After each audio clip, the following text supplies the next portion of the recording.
आपण माने आलू बाइगण टमाटर भर्ता करुचंती खाली आलूर भी भर्ता करुचंती एमती थरे अमृतभंडा आलूर भर्ता करी खांतु बहुत टेस्टी लागिबो। आपण माने आकु रुटी रे गरम गरम खाइबे बढ़िया लागिबो, भात रे भी खाइबे बहुत। नमस्कार, श्री संभावी लाइफस्टाइल चैनल को अनेक अनेक शुभेच्छा।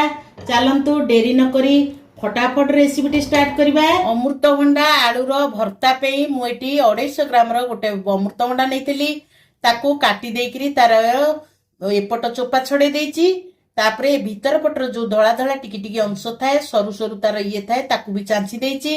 गोटे बड़ आलू को एमती दिफाड़ करी तो चोपा छड़े धोई धाई सब रखी याकू मु सब धोई धाई रखी देची। ताकू एले आमे गोटे प्रेसर रे सिझेबा। मुठी प्रेसर थोइची आमे अमृतभंडा आलू को ता देहरे पकेइबा। आपण मन चाहिले खाली अमृतभंडा रे भी भर्ता करि परिबे। मु एतरे अध ग्लास पानी देई देउची। अमृतभंडा रे आलूटा पकेइले तार टेस्टटा बहुत बढ़िया आसे। एबे आमे प्रेसर रो घोड़णी देइकरी गोटे सीटी आसिला पर्यंत आमे गैस रे बसैबा। मु एठी गैस को लो फ्लेम रे रखी बसैथिली प्रेसरटा। प्रेसर हमर गोटे सीटी देई साला पर मु काढी देइथिली। प्रेसर एबे ठंडा हे गेलानी। आकु आमे एमती देखंतु काढीबा। देखंतु बहुत बढ़िया भाबरे सिझी हेची।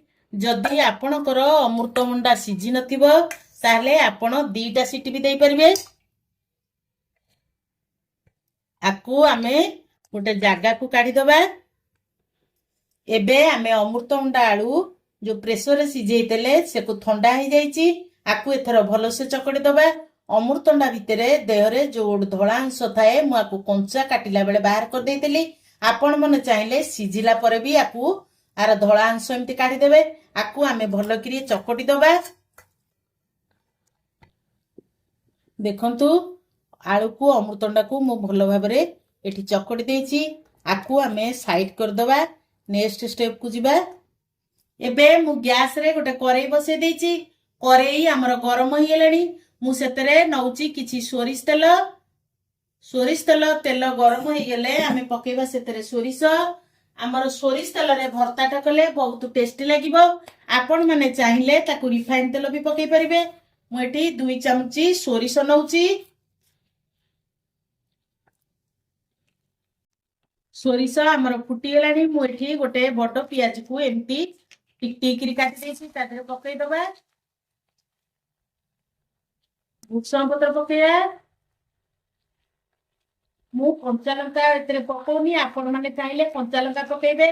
जेहेतु मोर छोट पिला खाइबे मु सेति पई कंचा लंका एतरे पकोनी।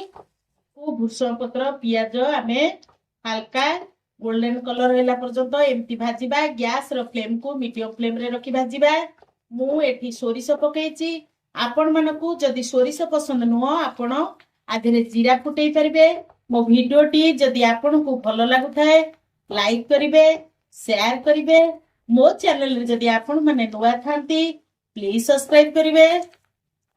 पियाज भुसंग पत्र हमर सब भाजी हे गेलानी, गोल्डन कलर हे गेलानी। मु एठी गोटे मीडियम साइज रो टमाटो को एमती टिक टिक करी काटी देली ता देरे पकोउची। ताकू भलो से भाजीबा। एठी हमें पकेइबा स्वाद अनुसार लूण। लूणटा हमर पकेइ देले टमाटो हमर शीघ्र भाजी जिवो। तो भलो करी हमें भाजीबा। हमर टमाटोटा पियाज भुसंग पत्र बिथिला पर्यंत टमाटा को हमें भाजीबा। टमाटो हमर भाजी हे गेलानी। चकटी करी रखिथिबा अमृतभंडा आलू को ता देहरे पकोउची। गैस रो फ्लेम को मीडियम फ्लेम रे रखी आकु हमें भलो करी मिसई दबा। टमाटो पियाज आलू अमृतभंडा भर्ता। गैस रो फ्लेम को मीडियम फ्लेम रे रखी आमे आलू अमृतभंडा चकटा को पियाज टमाटो संगे मिसई की भलो भाबरे भाजीबा। 2-3 मिनिट याकू भाजी सरला परे मु धनिया पत्र टिके काटी की रखिथिली ता देहरे पकोउची।